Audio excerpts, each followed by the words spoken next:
허환구의 라디오 오늘. 여러분 안녕하십니까, 허환구입니다. 정부가 오늘 내년도 의과대학 모집 인원을 현재 정원인 3,058명으로 확정했습니다. 지난해 시작된 의대 정원 확대 정책은 1년 넘게 이어진 충돌 속에 결국 원점으로 되돌아간 셈인데요. 정부는 당초 의대생 전원 수업 복귀를 조건으로 걸었지만 25%대에 머문 수업 참여율에 의학교육계의 건의를 수용해서 한 발 물러서기로 했습니다. 하지만 아직 넘어야 할 산이 많습니다. 의료개혁을 둘러싼 논쟁은 일단락된 것이 아니라 잠시 멈춘 것에 불과한데요. 여전히 일부 의대생들의 수업 거부가 이어지고 있고 학칙에 따른 유급 가능성까지 제기되는 상황입니다.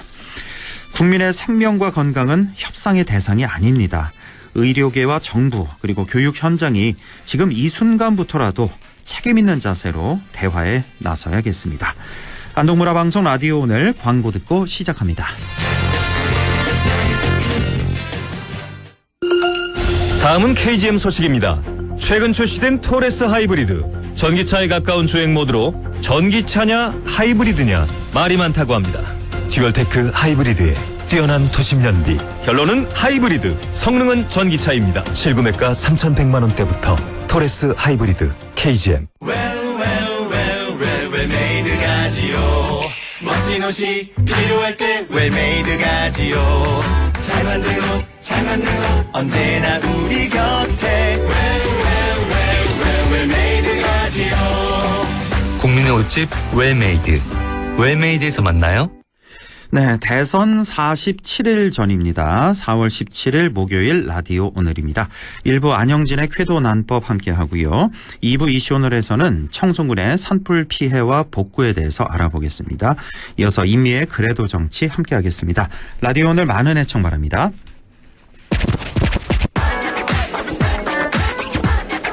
네, 안영진의 쾌도 난법 시작합니다. 오늘도 안영진 변호사 연결되어 있습니다. 안녕하십니까? 네, 안녕하십니까. 안영진 변호사입니다. 네, 오늘 주제 우리가 살면서 흔히 있는 일입니다. 우리가 지인에게 돈을 빌려줄 때, 또 빌려준 돈을 받지 못했을 때, 보증을 서야 할 때 법적으로 어떻게 대응해야 하는지 오늘 얘기 나눠보겠습니다. 오늘 아주 유용한 정보가 될 것 같네요, 변호사님. 네, 그렇습니다. 네. 지난 시간에 투자 리딩방 사기에 대해서 말씀드린 바 있는데요. 네.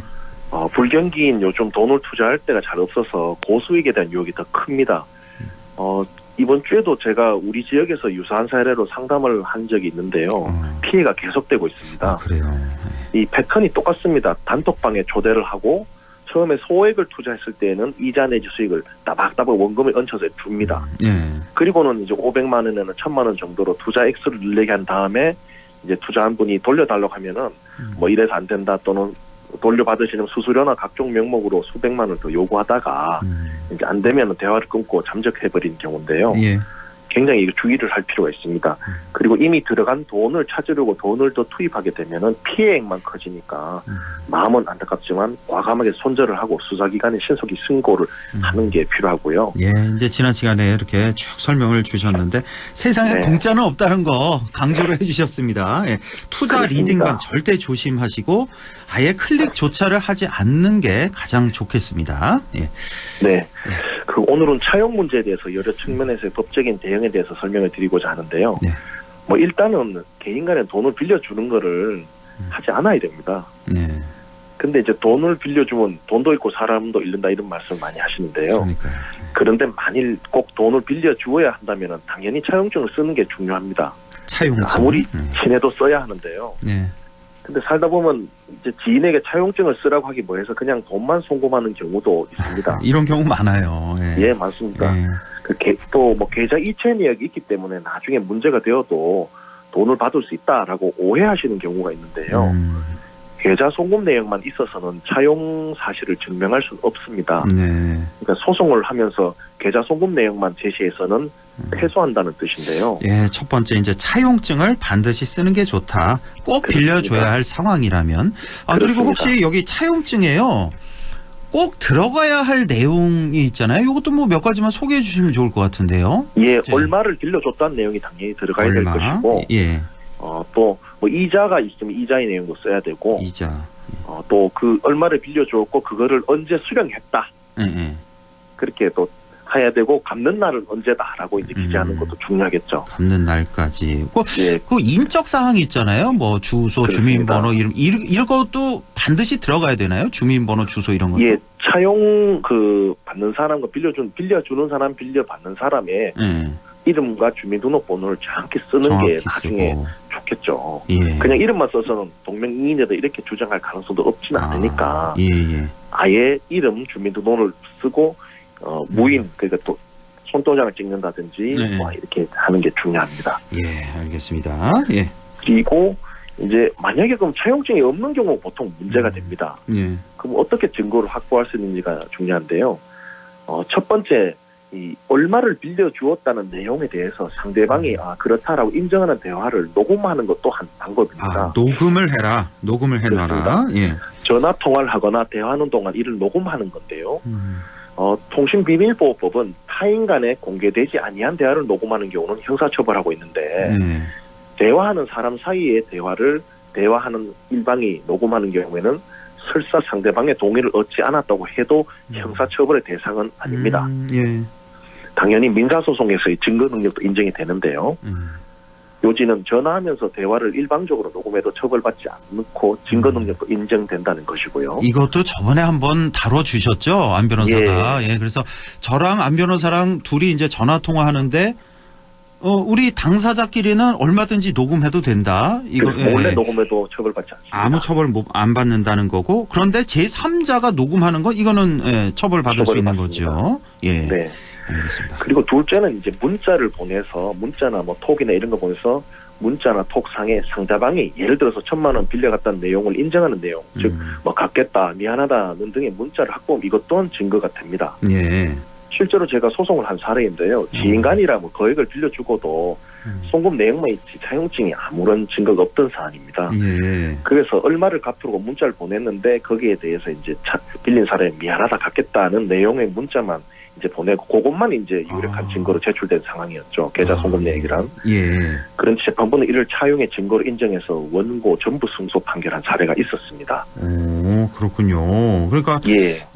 차용증을 쓰는 게 제일 좋고 그다음에 네. 이거 안 되면은 뭐 녹음, 통화 녹음 네. 그것도 안 되면은 문자도 이거 다 증거 능력이 있다 이런 말씀이시네요. 그렇습니다. 예. 알겠습니다. 그래서 뭐 사실 이게 지인 간에 차용증 쓰는 게 어려운 경우가 많은데 예. 문자나 전화 통화를 통해서 일단 증거를 확보해 놓은 게 나중을 대비해서 중요하다는 걸 꼭 강조하고 싶고요. 예. 저도 차용증 안 쓰고 빌려줬다고 애를 먹은 경우가 있습니다. 변호사님도요? 예, 뭐 뒤에 뻔했는데요. 그래가지고 꼭 이 점을 말씀드리고 싶고 그렇습니다. 또 중요한 게 만일 이런 증거를 다 마련해두더라도 돈을 갚지 않으면 어떻게 하냐 이겁니다. 그러니까 뭐 갚고는 싶은데 그럴 능력이 안 되는 경우가 대부분이잖아요. 뭐 사업이 그렇습니다. 잘못됐다든지 뭐 투자가 잘못됐다든지. 예. 그래서 일단은 뭐 상대방 재산이 있을 수 있다면은 지급 명령 제도를 이용해야 하는데요. 지급 명령은 소송과 달리 신청을 하면은 법원은 증거에 대한 심리를 하지 않고 바로 그 신청한 지급 명령대로 명령을 발령해 준다는 건데요. 이거는 바로 명령이 나옵니까? 지급 바로 며칠 명령. 만에 나옵니다. 바로 며칠 만에. 지리한 그 소송 과정 겪는 게 아니라. 그거 없습니다. 그게 장점이고요. 지급 명령 제도. 예. 그렇습니다.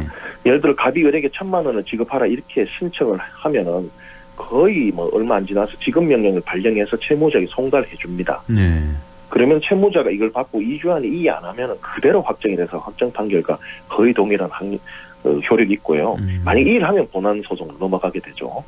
그래서 지급 명령 신청 제도의 장점은 간이 신속하게 이 명령이 나서 종결될 수 있다는 점이고요. 예. 그런데 돈을 빌려 가기는 갔는데 갚지 않을 때 형사적으로도 좋지 않은 방법이 있습니다. 바로 차용 사기로 고소를 하는 것인데요. 고소. 예. 예, 원칙적으로 개인 간의 채무 불이행은 형사처벌의 대상은 아닙니다. 그러나 돈을 빌릴 때에 갚을 의사가 없거나 갚을 능력이 없는 경우에는 사기죄로 처벌을 받습니다. 사기죄로. 그러니까 차용 사기로 고소하는 방법이 있다. 이건 보통 경찰이 고소를 하나요? 경찰에 하셔야 됩니다. 경찰에 해야 된다. 검찰에 하는 건 아니고. 수사권이 없어서 예. 검찰에 해도 경찰로 이제 보내게 되는데요. 아, 그래요? 가까운 경찰서에 하시면 되고요. 예. 이제 빌려준 사람 입장에서는 사실만을 그대로 적어서 차용 사기로 고소하는 방법이 가능하다는 건데요. 네. 그렇게 하면 수사기관, 즉 경찰에서 돈을 빌릴 당시에 채무자의 재산 상태가 뭐 채무 초과 상태였는지 또 변제기일에 돈을 갚을 능력이 되었는지 조사를 해줍니다. 예. 그래서 이 조사 과정에서 뭐 죄가 성립되는 걸 일단은 변론하더라도 압박을 느껴서 돈을 일부 내지 전부를 갚는 경우가 왕왕 있습니다. 아, 이런 경우는 경찰서에 다행히. 불러가면 막 예. 정신 번쩍 들거든요. 그래요. 예. 네. 그 또 하나 중요한 것은 민사소송의 경우에도 승소해도 채무자의 책임 재산이 없으면 강제 집행을 할 수 없어서 결국 실익이 없는 경우가 있다는 겁니다. 그러니까요. 일 지리하게 이제 소송해서 결국은 승소를 해도 예. 근데 이 사람이 돈이 없다는데 어떻게 해요? 갚을 사람이. 그렇습니다. 예. 뭐 우리 지역에서는 뭐 그런 재산이 없다 이렇게 빈 사람이라 이런 표현도 쓰는데요. 빈 사람. 그런데 이제 형사 고소를 할 경우에는 처벌을 피하려고 부모나 친척 등으로부터 어떻게든 돈을 마련해가지고 돈을 갚아주는 경우도 있습니다. 예. 그래서 갚을 의사나 능력이 없으면서 돈을 빌렸다고 의심이 되는 경우에는 그 사람 재산이 없다 싶어도 차용상의로 고소하게 되면 그 뒤에 어디든 합의를 보려고 돈을 갚는 경우가 있거든요. 그걸 적극 검토할 필요가 있고요. 예. 그리고 이제 피고소인의 그 돈을 빌려간 사람이죠. 전가 및 피해 액수가 전가가 있거나 또는 피해 액수가 억대가 넘는 경우는 구속영장이 신청되는 경우도 있습니다. 아, 예. 그래서 그 차용사기로 형사고소를 하는 것은 어느 정도의 압박수단이 되는 경우도 있다는 거고요. 또 수사 과정에서 이제 검찰에는 형사조정위원회란 기구가 있습니다. 예. 그 조정위원회 해부를 하면 또 양 당사자가 조정을 하도록 또 유도를 하기도 하는데요. 아, 예. 그래서 안동지청에는 각 지청마다 형사조정위원회가 있어서 고소를 하게 되면 그 제도도 이용할 수 있는 장점이 있고요. 예. 다만 형사고소를 할 경우에는 허위의 사실로 고소를 하게 되면 당연히 무고자가 되기 때문에 차용사기로 고소하기 전에는 반드시 변호사의 조력을 받는 것이 중요하다고 할 수 있고요. 예. 이제 그렇습니다. 이제 보증에 대해서 말씀드리면 보증. 이게 빌려주거나 빌리는 경우가 아니더라도 이 보증이 굉장히 생활에서 문제가 됩니다. 예. 제가 서울법대에 다닐 때 전해져 오는 그 전설 같은 말이 있었는데요. 어떤 말이? 민법학의 석학이신 곽진주 교수님께서 퇴임 강의를 하면서 마지막에 그런 말씀하셨다고 합니다. 이제 이 노학자가 마지막에 이제 여러분이 지금까지 내 민법 강의를 다 들어왔는데 단 하나만 기억하면 된다. 보증을 서지 마라. 이렇게 말씀하셨다는 게 수년째 이어져 내려옵니다. 그만큼 보증은 쓰면 안 되고 위험하다는 것인데요. 예. 특히 이제 금융권 대출 시에 제3자의 인적 보증을 요구하는 것은 그만큼 채무자의 책임 재산이나 신용이 낮다는 것이고요. 그만큼 채무 불이행의 위험이 있다는 것을 의미하기 때문에 그 경우에 보증을 서게 되면 보증인은 그만큼 이 위험에 노출되게 된다는 것입니다. 아, 금융권 대출 시에. 근데 제가 알고 있기로는 이 금융권 대출 시에 이 보증서는 이게 완전히 이 보증 제도가 없다고 제가 알고 있는데 그게 아닌가 보네요. 거의 없어졌는데 가끔 또 요구하는 경우가 있을 수도 있고요. 아, 가끔. 있긴 있군요. 예, 이제 제도권도 있지만 비제도권 금융도 많거든요. 그럴 땐 아직도 이제 인적 보증 제도가 이용되고 있는 것으로 보입니다. 2금융, 3금융, 아니면 뭐 사채시장 뭐 이런 데서 그렇죠. 보증인을 요구하는 경우. 그렇습니다. 그래서 이제 이 보증이 그만큼 위험한 거고 보증은 부탁하지도 요구하지도 않는 문화. 또 그렇죠. 보증을 거절했다고 해도 이를 당연시하는 문화 정책이 좀 필요한 걸로 보이고요. 예. 결국 이제 돈에 관하여 이제 빌려주는 것, 보증을 서는 것 특히 조심해야 하는 부분이고 차용증을 반드시 써야 되고 쓰지 않았다면은 대화 녹음, 문자 확보 등으로 차용의 증거를 확보해 놓아야 한다는 점이 꼭 말씀드리고 싶고요. 예. 또 지급하지 않는다면 지급명령 제도를 이용해서 간이 신속하게 집행 권한을 확보할 수 있다는 점, 그리고 차용 사기로 고소해서 형사적으로 처벌을 구하고 그 과정에서 심리적 압박을 통해서 변제를 받는 방법 등을 이제 염두에 둘 필요가 있다. 이 말씀을 꼭 드리고 싶습니다. 예, 형사 고소까지도. 근데 네네. 그 과정에서 이제 돈을 변제하면 그게 참 다행인 경우인데 그럴 경우는 참 희박할 것 같아요. 뭐 형사 고소했다고 돈을 갚고 그렇습니다. 근데 이게 어떤지 돈을 모르겠네요. 이제 재산이 없을 때는 이렇게라도 압박을 가해보고 이제 후회 없이 털어야 된다 이 말씀인데요. 근데 참 하나 좀 갑자기 궁금한 게 이 형사 네네. 고소했을 때 사기죄로 네네. 예를 들어 뭐 1,000만 원을 안 갚아서 형사 고소해서 이 사람이 사기죄로 형을 살잖아요. 네네. 뭐 예를 들어 뭐 징역 1년 살았다. 그러면 네네. 그 1,000만 원 그 채무는 없어져 버리는 겁니까? 아니면 형사 그 수감 생활하고 나와서도 그 1,000만 원은 살아 있는 겁니까? 그렇지. 문제가. 형사처벌은 예. 형사처벌이고 예. 그렇다고 해서 인사채무가 소멸되는 건 아닙니다. 소멸되는 건 아니군요. 예, 그렇습니다. 그래서 시효가 10년이라서 10년. 10년간 계속 유지가 되고 그렇습니다. 그래서 살고 나왔다고 해서 그 없어지고 이런 건 아닙니다. 10년 지나면 그 없어지나요? 혹시? 10년이 일반적인 소멸시효인데 예. 10년 거의 다 될 쯤에 다시 재판을 하거나 다른 조처를 취하면 또 10년이 또 연장됩니다. 10년인데 예, 그렇게 해서 그러기는 좀 쉽지가 꼭 그거를 않겠네요. 이제 예.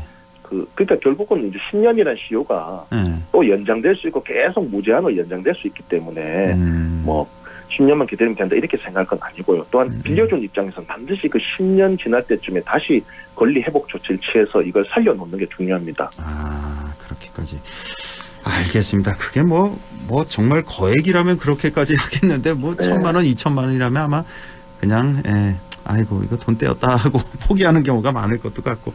예, 우리가 돈은 이제 빌려주지 않아야 됩니다. 우리가 살면서 아마 성인분들은 지금 한 뭐 40대 이상 되신 분들은 이런 경험을 한 번씩은 해 보셨을 것 같은데 정말 그렇습니다. 말씀하신 대로 빌리지도 말고 빌려주지도 말고 그게 이제 그 사람까지도 안 잃는 거다라는 말씀.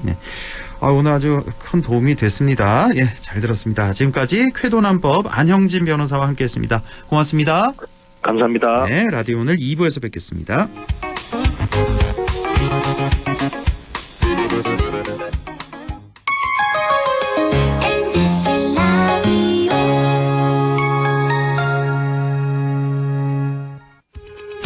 오늘도 안전하게 음주운전 예방수칙 알려드립니다.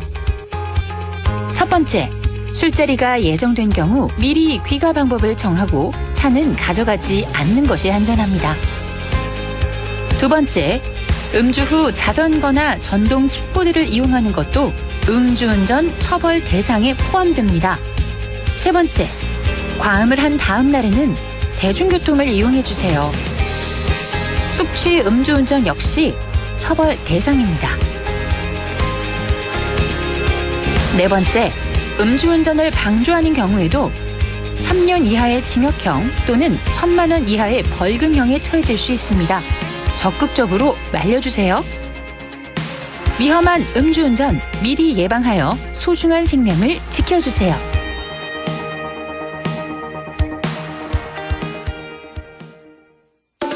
나는 가족 부자입니다. 얼마나 부자냐면요. 우리 집에 와서 나를 챙겨주는 돌보미 이모도 있고요. 아빠가 육아휴직할 때 회사를 지켜주는 삼촌들도 있어요. 때마다 예방주사 놔주는 간호사 오빠. 첫 만남 이용권으로 내 동생도 챙겨주는 공무원 언니까지. 우리 가족 진짜 많죠? 여러분도 올해는 꼭 가족 부자 되세요. 다 같이 키우고 다 같이 행복하게. 공익광고협의회.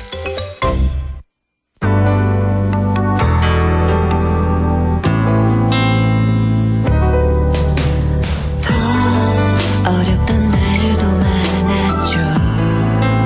우리 함께 한다면 따스함을 느껴요. 사랑이 있어요. 소중한 꿈을 이뤄봐요. 우리 함께 여기 있으니 감동과 사랑 있는 MBC 라디오 문화방송 100.1 MBC 라디오. 네, 6시 24분 15초 지나고 있습니다. 이슈 오늘 시작하죠. 우리 지역 산불로 인한 피해가 큽니다. 산림 피해도 어마어마해서요. 복구도 쉽지가 않은 상황입니다. 오늘은 청송군 산불 현황과 대책 알아보겠습니다. 청송군 권도영 산림경영팀장 연결되어 있습니다. 자, 권도영 팀장님 안녕하십니까? 예, 안녕하세요. 예. 권도영입니다. 예. 자, 지난 산불로 인해서 청송 군민들께서도 많은 어려움을 겪고 계신데요. 지난 산불로 인한 청송군은 어느 정도나 피해가 발생했습니까? 예, 저희 청송군은 전체 면적의 82% 이상이 산지로 이루어진 지역인데요. 이번 우리 군의 산불 영향구역 면적은 9,320헥타로 현재 산림 피해 면적은 직계중으로 면적은 더 늘어날 것으로 보여집니다. 그리고 시설 피해로는 주택 770동을 포함해 총 1,100여 동의 건물이 전소가 되었고 농작물 피해 면적도 581헥타르에 이릅니다. 이처럼 강범위한 피해로 인해 지역 주민들의 생업과 일상에 큰 타격을 입은 상황입니다. 네, 이렇게 말씀하신 대로 산림, 주택, 농작물 등등 피해가 어마어마합니다. 산불 그 면적이 지금 9,300헥타르 정도라고 하셨는데 오늘 조금 전에 나온 뉴스를 보니까 이번 산림 우리 전체 면적 있잖아요. 피해 면적 5개 시군. 전체 면적이 원래 알려진 게 한 45,000헥타르 정도로 알려졌었는데 오늘 나온 뉴스 보니까 한 2배 정도 된대요. 그거에 한 9만 헥타르 정도로. 그래서 아마 조금 더 정밀 조사하면 이 피해 면적이 더 늘어날 수도 있다 이런 보도가 있는데 청송군의 이 피해 면적도 9,300헥타르 이것도 더 늘어날 가능성이 많네요. 지금 보니까. 예, 지금 그렇게 보고 있고. 그렇죠. 지금 최종 저희가 합동 조사를 실시했고 곧 산림청에서 공식 발표가 있을 것으로 보여집니다. 그러니까요. 이 청송군도 피해 면적이 더 클 것 같은 그런 예상이 좀 드는데 이거 최종 현황을 좀 봐야 되겠습니다. 예, 그렇습니다. 자, 특히 피해가 컸던 지역은 어디였고 또 특별한 이유가 있을까요? 예, 우리 군은 총 8개 읍면으로 구성되어 있는데요. 이번 산불로 피해를 입은 지역은 현동, 현서, 분안면을 제외한 5개 읍면입니다. 이 중에서도 특히 청송읍, 파천면, 진보면 3개 읍면이 큰 피해를 입었습니다. 그 파천면과 진보면은 안동시 계란면에 접해 있는 지역이기도 하고요. 이들 지역이 큰 피해를 입게 된 이유는 산불의 확산 주요 진행 경로에 위치하였고 고온과 극심한 건조 현상에서 당시 풍속 27m/s에 강하게 불던 수풍의 영향을 직접적으로 받았기 때문입니다. 강한 바람이 수많은 불씨를 생산하며 빠르게 확산시키면서 큰 피해를 입혔습니다. 정말 무시무시했습니다. 이번 산불. 자, 이번에 또 주황산까지 또 불이 번졌잖아요. 지금 주황산 피해는 어느 정도로 집계되고 있습니까? 예, 의성에서 발생된 산불은 안동을 거쳐 청송으로 확산하여 주황산이 위치하고 있는 주황산 국립공원까지 확산이 되었는데요. 저희 주황산은 세계 지질공원으로 등재된 곳이며 보물 제1570호로 지정된 대전사가 위치하고 있는 곳이기도 합니다. 당시 산불은 대전사까지 위협받은 상황이었으나 진화 헬기 등 산불 진화 장비와 진화 인력을 집중 투입하여 산불 확산을 저지하였습니다. 국립공원관리공단에서는 주황산 국립공원구역 내 산림 피해는 약 3,260헥타로 추정하고 있으며 시설물은 탐방로 2개 구간 5km 내 안내판, 데크 등이 소실된 것으로 파악하고 있습니다.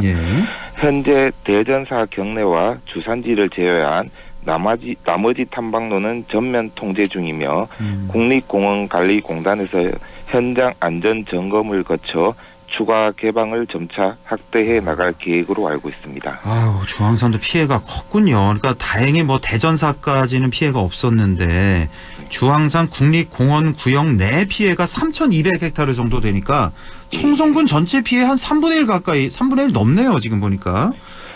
아주 어마어마한 피해가 있었습니다. 지금 대전사와 주산지는 우리가 갈 수가 있는 상태고요. 그럼 나머지 주황산 등산은 전면 금지겠네요. 그러면 지금은? 현재는 그렇습니다. 아, 그렇군요. 그것도 좀 참고하시기 바랍니다. 자, 지난 산불로 이제 이재민도 많이 발생했는데요. 이재민 현황과 함께 이재민들을 위한 지원은 지금 어떻게 이루어지고 있는지 이것도 같이 좀 말씀해 주시죠. 예, 현재 청송군 이재민 현황은 해당 부서에서 확정 중에 있으며 현재 총 524가구 898명으로 파악되고 있습니다. 선진 주거시설 및 경로당에 계시는 분들도 있고 친인척 댁에 머물고 계시는 분들도 있습니다. 모텔 등 선진 주거 시설에서 머물고 계시는 분들은 숙박비 지원과 하루에 3끼 식권이 지급되고 친인척 댁에 계시는 분들은 일비가 지급될 예정으로 있습니다. 예. 또한 외부에서 지원된 각종 구호 물품도 전달되고 있으며 의료 서비스, 심리 상담까지 맞춤형으로 제공하고 있습니다. 예. 특히 우리 군은 산불로 큰 피해를 입은 만큼 무엇보다 이재민들의 주거 안정의 행정력을 집중하고 있습니다. 현재 조립주택 지원 TF팀을 구성하여 총 530여 동 규모의 임시 조립주택을 오는 5월 말까지 설치 완료하는 것을 목표로 추진 중에 있으며 설치되는 조립주택은 향후 영구주택으로 전환이 가능하도록 기준을 갖춰 제작하고 있으며 고령자분들도 편안하게 거주하실 수 있도록 생활 환경을 충분히 고려했습니다. 아, 그렇군요. 이재민이 총 524가구인데 임시 조립주택을 530여 동을 지금 준비하고 있군요. 그럼 거의 다 이제 수용 가능하도록 이재민들. 어제도 저희 뉴스데스크에 윤경희 청송군수가 또 인터뷰를 하는 모습을 봤는데 이 조립주택에서 이제 계속 사실 수 있도록 이재민들이 영구히 사실 수 있도록 타지로 이제 이사 나가지 않도록 그렇게 조치를 취하고 있다 그 말씀이 또 기억이 나네요. 예, 그렇습니다. 아, 혹시 그 주택을 이제 그러면 이제 구입해서 계속 사시는 거잖아요. 만약에 나중에 그 주택 구입비를 좀 청송군에서 어느 정도 좀 지원해주는 그런 방침을 좀 세워 두셨나요? 아니면 아직은 세우기 전인가요? 그 부분은 좀 더 검토 이건 조금 더 검토 중에 아, 가능하면 좀 주택 구입비도 좀 많이 지원을 해주셨으면 좋겠네요. 군 차원에서. 자, 산림과에서는 산림 복구가 가장 큰 걱정이실 텐데요. 향후 산림 복구를 위해서는 어떤 계획을 갖고 계신지요? 예, 먼저 산불 피해지 중 민가 피해 방지 및 산사태, 산림병해충 등 2차 피해를 최소화하고자 연내 긴급 벌채 및 응급 복구 사업을 시행하여 완료할 계획입니다. 또 조속히 산불 피해지에 대한 복구 방안 기본계획 연구 용역을 시행하여 산불 피해지의 식생 상태를 고려하여 자연 보건 및 인공 복원을 결정하고 산림 피해지 기후, 토양 등을 고려한 복구 조림 계획을 수립하여 단계적으로 복구할 계획입니다. 피해 면적이 방대하여 단시간 내에 완전히 복구는 어렵지만 지속적으로 복구 작업을 추진하며 생태계 회복과 더불어 지역 주민들에게 안정감을 주는 것을 목표로 하여 복구에 최선을 다할 계획입니다. 예, 청송군의 건강한 숲 가꾸기에 어느 지역보다도 더 많은 공을 들여왔는데요. 이번 산불로 인한 피해가 많이 안타깝습니다. 앞으로 다시는 이런 일이 없어야 될 텐데 산불 예방을 위해서는 어떻게 해야 될까요? 예, 산불은 사회 재난으로 사람의 실수나 부주의로 발생하는 재난입니다. 입산자 실화, 담뱃불 실화, 소각행위 등이 주요 원인으로 전체 산불의 60%가 개인의 잘못된 행동으로 발생합니다. 따라서 각 개인이 경각심을 가지고 산림 지역에서 불을 피우지 않도록 주의해야 합니다. 특히 건조한 날씨에는 작은 불씨도 큰 산불로 번질 수 있기 때문에 주변 사람들에게 산불 예방의 중요성을 홍보하고 독려하는 등 모두가 예방에 적극적으로 참여해 주시기를 당부드립니다. 예, 자, 끝으로 우리 지역민들에게 전하고 싶은 말씀 있으시다면요? 예, 예기치 못한 산불로 인해 큰 불편과 어려움을 겪고 계신 국민 여러분께 깊은 위로의 말씀을 전하고 싶습니다. 군에서도 하루빨리 일상을 되찾을 수 있도록 최선을 다하고 있습니다. 지금은 모두가 힘든 시간이지만 서로를 위로하고 함께 손을 맞잡는다면 반드시 이겨낼 수 있다고 생각합니다. 더하여 산불이 일어난 후에도 소각 신고로 출동하는 일이 빈번합니다. 소각 행위에 경각심을 가지고 자제해 주시기를 다시 한번 간곡히 부탁드리겠습니다. 예, 제발 부탁드리겠습니다. 예. 아유, 지금 청송군도 아직도 계속 비상 상황인가요? 청송군 어때요? 지금은 좀 비상이 좀 풀렸나요? 아직 저희가 경각심을 가지고 산불에 대해서 경각심을 가지고 비상근무를 계속하고 있습니다. 예, 연일 피로도 좀 많이 누적되셨을 것 같은데요. 예, 아유 고생 많으십니다. 예, 힘내시고요. 오늘 도움 말씀 잘 들었습니다. 예, 감사합니다. 네, 지금까지 청송군 권도영 산림경영팀장과 함께했습니다.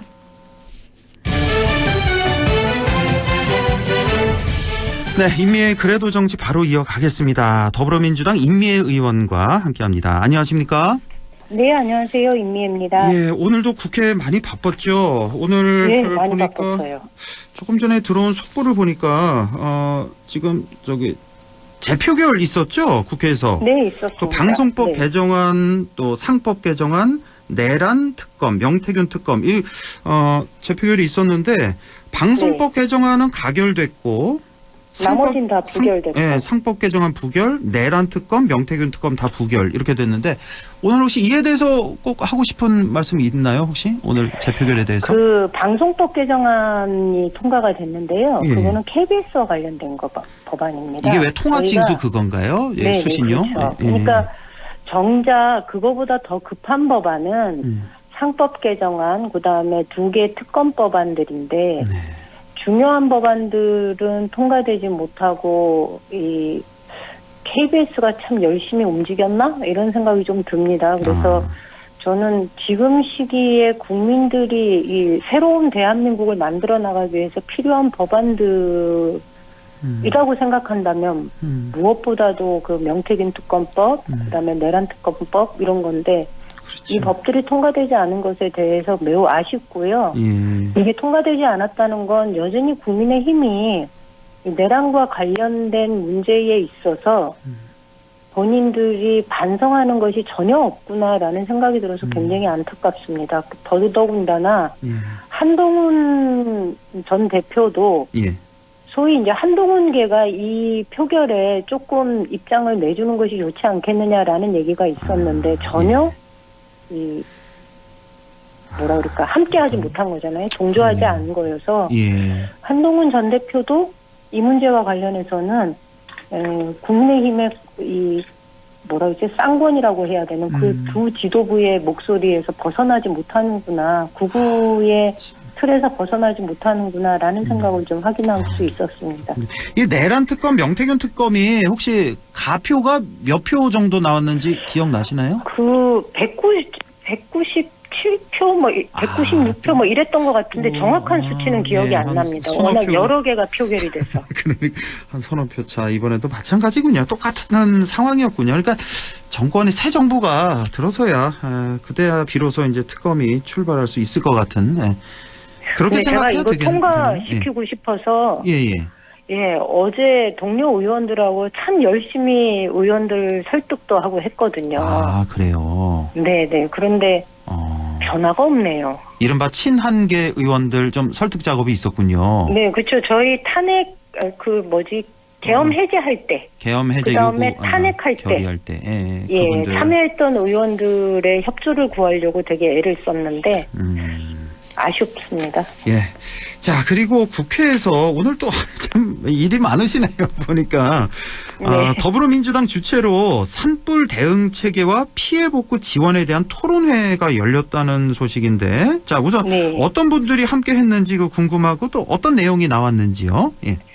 일단 피해 당사자들이 오늘 오늘 오셔서 그래요? 자신들이 겪은 피해에 대한 이야기들을 좀 해주셨고요. 예. 그 중에는 농민들도 있고, 그다음에 중소기업을 하시는 분들도 있고, 그래서 생생한 목소리를 저희가 좀 들을 수 있었습니다. 이게 좀 여야 함께 좀 의원들 많이 좀 오셨나요? 그렇진 않고요. 그래요? 국민의힘에서는 어제 뉴스에도 나왔는데 국민의힘에서는 이제 특별법을 발의를 했는데 저희도 이 특별법은 준비를 했지만 오늘 요 토론회를 통해서 피해자들의 목소리를 좀 들으면서 저희가 최종적으로 정리를 하려고 오늘 토론회하고 내일 저희는 발의를 할 계획입니다. 그래서 오늘 일단 피해자분들이 오셔서 그분들의 이야기를 들려주셨는데 너무 안타깝죠. 이게 일단 철거도 제대로 못하고 있는 상황.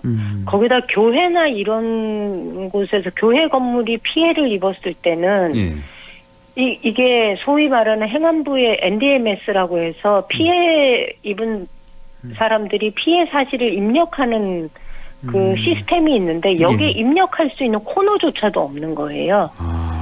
예, 그러니까 뭘 어떻게 내가 나의 피해 사실을 증명할 수 있는 방법이 없으니까 그렇죠. 이 답답함들을 얘기하셨는데요.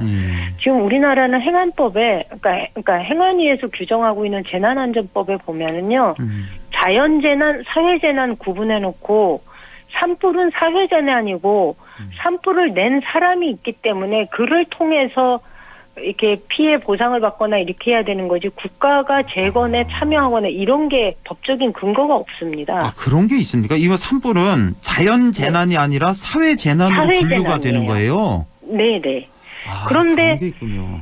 지금은 그 옛날에는 누군가가 실화든 고의든 산불을 내서 그럴 수 있지만 이게 의성에서 발생한 산불이 영덕으로까지 번지게 된 데는 기후라는 조건이 작용을 한 거잖아요. 그렇습니다. 예. 그렇죠. 그러면서 이거는 기후 위기로 인한 재난이 왕창 커진 거기 때문에 우린 이것을 복합 재난으로 규정을 하고 이후에 복합 재난이 갈수록 많이 발생할 가능성이 높기 때문에 이것에 대해서는 대응 체계뿐만이 아니라 보상에 관한 국가의 체계도 좀 정비가 되어야 된다는 게 저희 생각이어서 그런 차원에서 저희가 특별법을 마련을 했습니다. 아, 그렇군요. 예. 아, 이런 용어도 또 있군요. 복합재난. 사실 이번 산불이 사회재난으로 시작은 했지만 이게 기후로 인해서 이제 자연재난 성격도 있기 때문에 복합재난으로 보고 피해자들 좀 더 보듬어야 된다 이런 말씀이시군요. 그러니까 오늘 오신 분들이 하늘에서 비가 내렸는데 이 피해를 입은 분들한테는 이게 자연재난인지 사회재난인지가 뭐가 중요하겠어요? 아, 그렇죠. 재난을 입은 건 똑같죠. 예, 똑같은 건데. 이제 우리 임미 의원님 같은 경우는 이제 현장에도 한 9일 정도 계셨다 그러고 국회에서도 이렇게 활발히 활동을 하시는데 이번 산불 피해에 대해서 우리 지역의 그 국민의힘 의원들 있잖아요. 좀 국회에서 좀 활동을 하고 있는지 이번 산불 피해에 대해서 좀 그런 거 좀 보셨습니까? 그거는 제가 못 봤고 뉴스를 통해서 이제 그 국민의힘 의원 박형수 의원이 특별법 발의했다라는 거는 제가 뉴스 보도를 통해서 봤습니다. 엊그제 뉴스를 확인했었는데. 네네. 저도 그 정도 봤고. 저희는 특위를 산불 재난 대응 특위를 당 차원에서 구성을 했기 때문에 여러 차례 현장을 갔었고 지난번에는 안동 남흥면에 있는 그 농공단지를 방문했고 거기에 농공단지 입주 기업들 그 피해자분들하고도 간담회를 했었거든요. 그래서 그런 자리를 통해서 모아진 의견을 저희가 특별법에 담았습니다. 아, 지금 뭐 워낙에 뭐 여야 갈등이 첨예한 상황이라고 해도 이런 재난 앞에서는 한 목소리 내셔야 되는데 좀 힘을 합쳐서 아마 이게 행안위에서 다뤄질 때는 여야 할 것 없이 모두 한 마음으로 법안 처리에 그 동참할 거다라는 생각을 합니다. 그럼요. 예, 그래야죠. 당연히 그래야 되고 사실 이게 우리 지역의 경북 북부 지역에서 났기 때문에 인구가 많지 않은 그래서 서울 중앙 뉴스에서도 좀 요즘에 이제 상당히 뜸하거든요. 관심에서. 그래서 만약에 이런 똑같은 재난이 수도권에서 났어 봐요. 아직까지도 계속 특집 편성하고 특집 보도가 나갈 텐데 조금 관심에서 멀어지고 있는 것 같아서 좀 안타깝습니다. 그래서 좀 서러울 때가 있어요. 많이 서럽죠. 그렇습니다. 이게 꼭 딴 나라 세상 얘기처럼 들리는 것 아닌가라는 생각이 들어서 서러울 때가 있죠. 지방에 사는 사람들의 서러움입니다. 어쨌든 우리 임미 의원님 좀 국회에서 계속 지금 뭐 지금처럼 이렇게 좀 열심히 좀 우리 지역민들 피해 상황 좀 잘 좀 보듬어 주시기를 부탁을 드립니다. 자, 대선 얘기 좀 해볼까요? 지금 양당이 지금 본격적인 경선에 돌입했는데 우선 국민의힘 얘기부터 잠깐 좀 해보겠습니다. 지금 A조, B조 나뉘어서 이제 토론회가 이번 주말부터 시작이 되는데 A조에는 이제 김문수, 안철수, 유정복, 양향자 이제 토요일에 있고 일요일에는 홍준표, 나경원, 한동훈, 이철우 이렇게 토론회가 있는데 우리 저 국민의힘 8명 이 후보들의 면면 지금 어떻게 평가하시는지 좀 궁금한데요. 저는 이 단체장들이 많이 나왔잖아요. 예. 뭐 유정복 후보도 그렇고 이철호 인천시장. 후보도 그렇고 홍준표 후보도 그렇고. 예. 근데 저는 이 시도민들한테 이 과연 책임지는 자세가 맞나라는 생각이 좀 들고요. 특히 이철호 후보의 경우는 좀 저는 심각한 문제의식을 가지고 있습니다.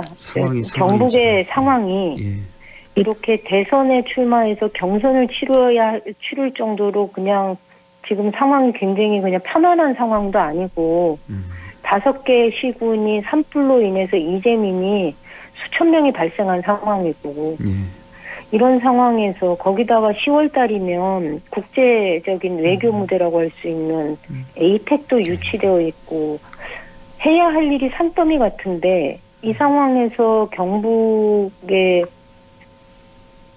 이런 상황 모를 리가 없는데 그래서 저는 소위 이게 맞나라는 생각이 너무 어이가 없는 상황이 벌어져서요. 어제도 뉴스 인터뷰 나갔는데 한 시민 얘기가 이럴 거면 사표 내고 해라 뭐 이런 절규하는 그런 목소리도 있었거든요. 그 피해자. 오늘 피해자분들도 오셔서 아주 격앙된 목소리로 항의를 하시더라고요.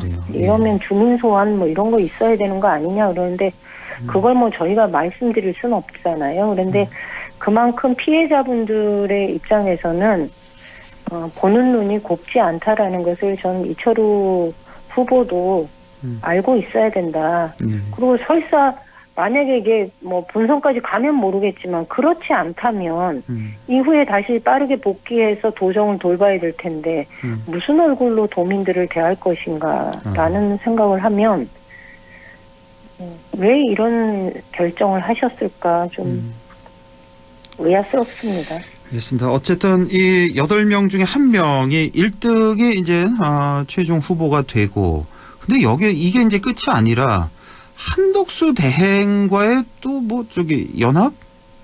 단일화? 뭐 이런 얘기가 나오고 있는데 글쎄요. 한덕수의 대행이 지금 대선에 나올 때인가 지금 당장 국민들께 사과하고 사퇴하고 수사를 받아야 될 사람이 난 이런 사출론 뭐 이런 얘기 나오는 것 자체가 이게 너무 좀 받아들이기가 좀 힘들어요, 사실. 그러니까 저는 이번 조기 대선을 대하는 국민의힘의 태도를 저는 국민들이 지적을 해야 된다고 봅니다. 일단 내란으로 인해서 조기 대선을 치르게 됐고 그러면 제일 먼저 해야 되는 건 본인들이 후보를 냈고 본인들이 선거운동을 했고 그래서 대통령을 만들었잖아요. 그 사람이 파면이 되어서 조기 대선을 치른다면 무엇보다도 국민들한테 사과를 해야 되는 거죠. 정말 거리에 나와서 사죄를 해도 석고대죄를 해도 부족할 판에 11명이나 되는 후보를 내는 이 상황을 국민들이 그것을 받아들일 수 있을까요? 거기다가 한덕수 권한대행이 그나마 이 어려운 상황에서 안정감이 있다라는 이유로 새 인물을 마치 뽑아 수혈받듯이 무소속으로 출마해서 단일화 과정을 거쳐서 이 후보 추대하겠다라는 방식인데 저는 이거 현실적으로 불가능하다고 보거든요. 불가능하죠. 이건 말이 안 되는 거예요. 만약에 그렇게 하려면 딱 한 가지 경우는 그럴 수 있어요. 김문수 후보가 만약에 후보로 당선이 되고 근데 김문수 후보가 당선이 되었을 때 후보로 윤석열 전 대통령이 이 한덕수와 김문수 간에 일정한 역할을 하면서 단일화하고 추대를 하는 방식으로 한덕수를 추대하는 방식이라면 그 그림이 가능할지 모르겠어요. 근데 나머지 지자가 된다면 그 외의 후보가 된다면 이거는 현실적으로 불가능한 거거든요. 이 한덕수 출마론 말씀하시죠. 한덕수 권한대행도 일찍 자기 입장을 정해야 되는 겁니다. 당연하죠. 지금 어정쩡하게 나가지 않는다 이 얘기도 하지 않은 상태에서 자신의 몸값만 올리는 이런 정치적인 행위를 하는 건 그렇습니다. 지금 대한민국 사회가 가지고 있는 다양한 어려움에 대해서 대단히 무책임한 행동이다. 저는 국민들이 이것을 똑똑히 지켜보고 있고 이거는 정말로 국민들한테 비판받을 짓이다라는 얘기를 드리고 싶습니다. 지금 위치가 대통령 권한대행이잖아요. 권한대행이죠. 지금 이 대선 레이스 심판이란 말이에요. 공정하게 관리할 심판이 갑자기 주자로 나서겠다? 그러니까 이 뒤에 누가 있느냐 자꾸 얘기가 나오는 거 아닙니까? 윤 대통령 부부가 있는 거 아니냐, 네. 윤핵관이 있는 거 아니냐, 내란에 때가 묻은 사람들이 지금 이렇게 부추기는 거 아니, 이런 얘기가 자꾸 나와서 참 받아들이기가 힘듭니다. 지금 이런 상황. 국민들이 다 알 거라고 봅니다. 다 아시죠? 예. 예. 근데 자꾸 국민들의 눈 가리고 아웅도 아니고 이게 눈 가림하는 식으로 이 국민의힘이 정치를 하는 게 저는 이 대통령을 그래도 몇 차례 배출했던 정당이 이 정도의 분별력이 떨어지는가라는 생각이 들어서 그렇습니다. 굉장히 어처구니가 없는 거죠. 이게 누구 머리에서 나온 아이디어인지 참 무슨 볼을 차고 있다라는 상황이 이게 아마 지금 국민의힘 그 후보들도 굉장히 싫어할걸요. 내심 이런 얘기 나온다는 것 자체가. 저는 우리 지역 주민들이 조금 이 냉정해졌으면 좋겠습니다. 이 상황을 대한민국을 이런 위기로 빠뜨리게 된 게 어디서 원인이 있는지를 좀 냉정하게 들여다보고 이 선거를 통해서 이 단죄해야 할 부분은 정확하게 단죄하는 것이 저는 이 대구 경북 시도민들이 해야 할 일이 아닌가 이렇게 생각해요. 네. 자, 민주당 경선을 보니까 이제 이번 주 주말에 충청권, 영남권 개표를 하고 다음 주 주말에 호남권에 이어서 이제 27일 일요일에는 수도권, 강원, 제주 해서 이제 최종 후보를 선출하게 되는데 사실 죄송한 말씀이죠. 재미는 좀 반감이 되는데 누가 되느냐보다는 이재명 전 대표가 80% 선일까 90% 선일까 이거 좀 궁금하고 2등이 과연 누굴까 뭐 여기에 더 관심이 좀 가는 것 같아서. 아니 근데 그거 보세요? 궁금하세요? 몇 프로 얻고 후보가 될까 이게 궁금하세요? 궁금하기도 해요. 예. 저는 사실 이렇게 조기 대선으로 치러지는 국면에서는 민주당 어느 정당도 전 그렇다고 봐요. 경선을 통해서 흥행을 해야 된다라는 것 자체가 전 그거 요구하면 안 된다고 생각해요. 오히려 지금 이렇게 갑작스럽게 치러지는 대선에서는 가장 잘 준비되어 있는 후보가 대선을 치르도록 가는 게 맞고 어느 만큼 모든 정당이 어느 만큼 사람을 준비해 놨느냐에 따라서 달라지는 건데 흥행 위주로 이거를 평가를 하면 적절한 평가 기준은 아니지 않나라는 생각이 좀 들고요. 저도 2등을 누가 할까는 저도 궁금합니다. 예. 무슨 뜻인지 이제 잘 알겠고 이제 시간이 한 1분 정도 남아서요.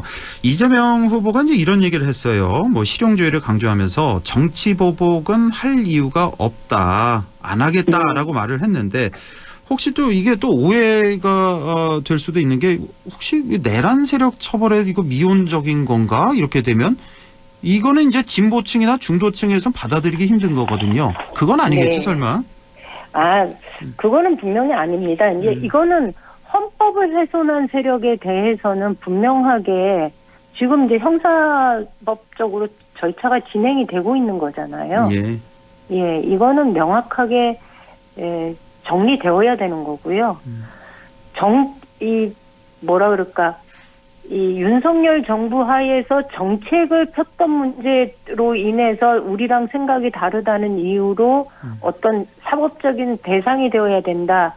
이거는 아니라는 거죠. 그렇죠. 정책에 대한 사법적인 판단은 심판을 받도록 하거나 이렇게는 안 하겠다라는 것이 저는 이재명 대표의 뜻이라고 봅니다. 정책에 대한 보복은 안 하겠다. 오늘 또 아까 보니까 뭐 감사원에서도 감사 결과가 나왔던데 뭐 그런 얘기를 하신 것 같습니다. 정책을 가지고 감사하는 거 아니에요. 지금 감사원은 뭐 믿기가 좀 힘든 거니까 아마 국민들이 다 판단하실 겁니다. 자, 여기까지 하죠. 더불어민주당 임미애 의원과 함께했습니다. 고맙습니다. 네, 감사합니다.